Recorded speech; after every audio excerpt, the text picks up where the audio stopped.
Over to the shop, we're going to talk about the communication between the receiver and the transmitter, which, as you can imagine, pretty darn important. However, I find that some people don't understand how to look at that data, and then when they see the data, what to do with it, what's acceptable, what's not, as far as the numbers that their transmitter is going to show you how well this communicates.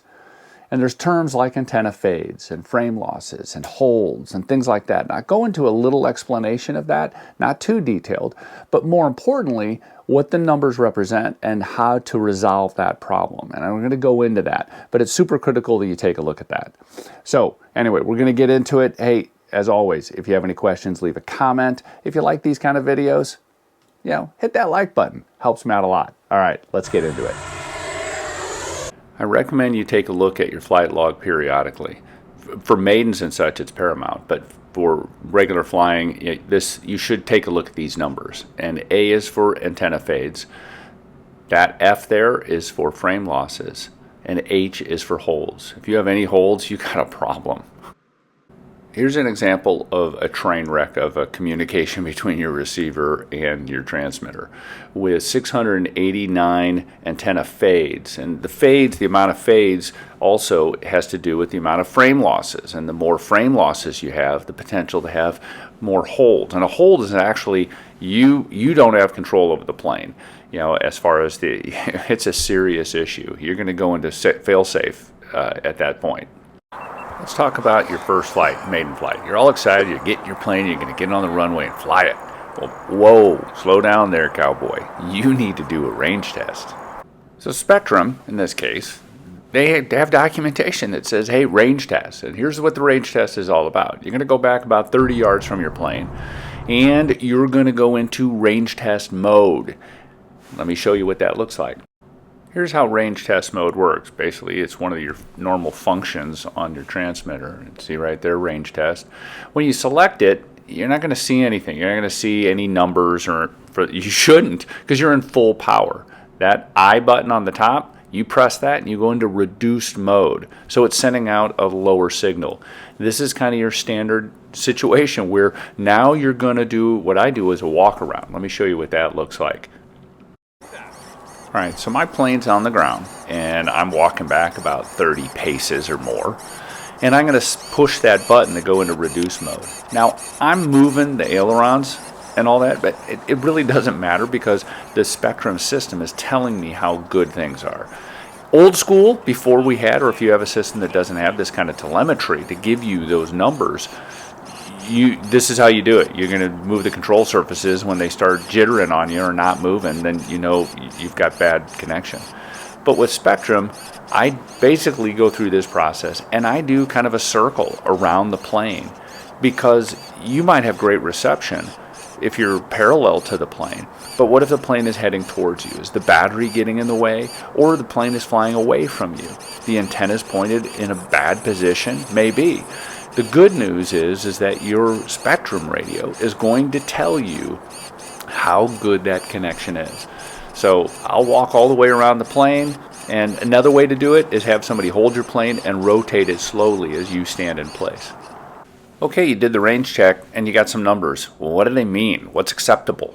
Well, according to Spectrum, 0 holds for sure, fewer than 10 frame losses, and maybe 100 antenna fades. That's acceptable. So what if you have more than that? What do you do?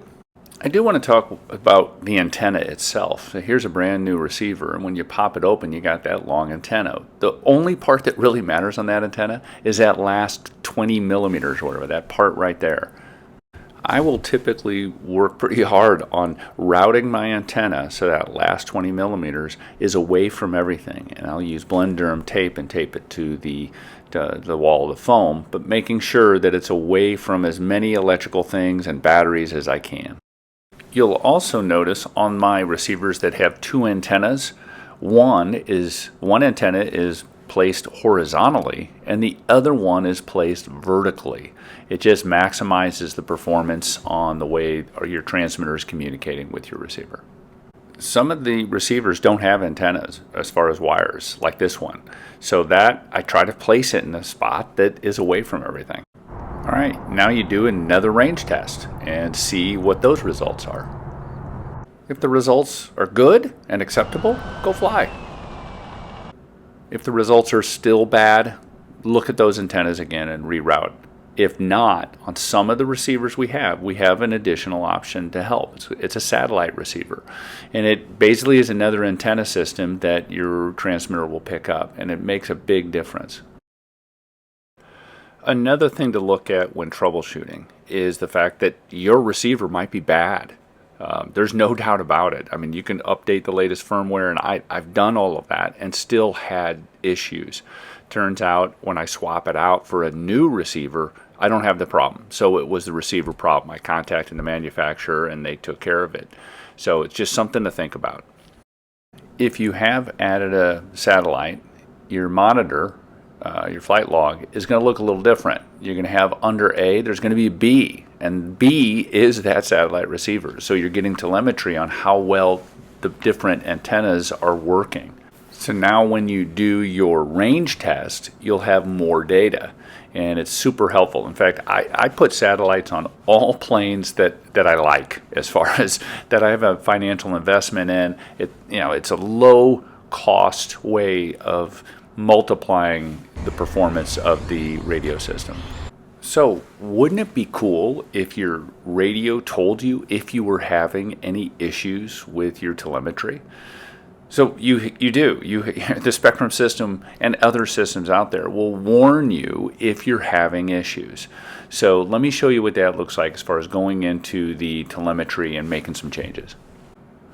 All right, to set up this warning system, we're going to go into our function list, go under telemetry,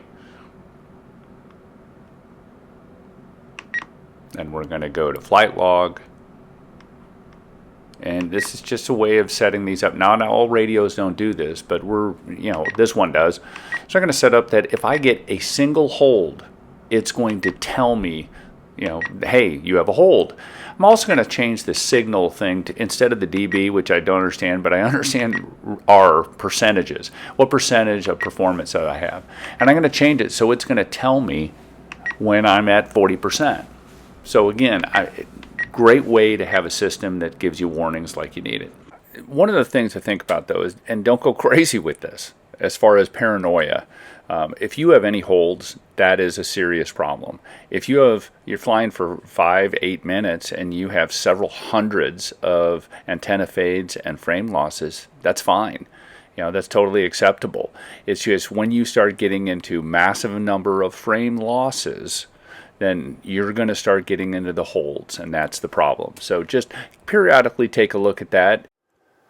All right, so we just went through a lot of stuff on range tests, troubleshooting, rerouting antennas, satellites, and such.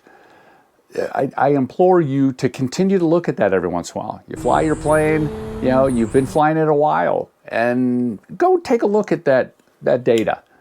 See, are things still performing? I have had cases where my alarm went off saying that I had a problem with the plane, and I never had a problem with that plane in the past.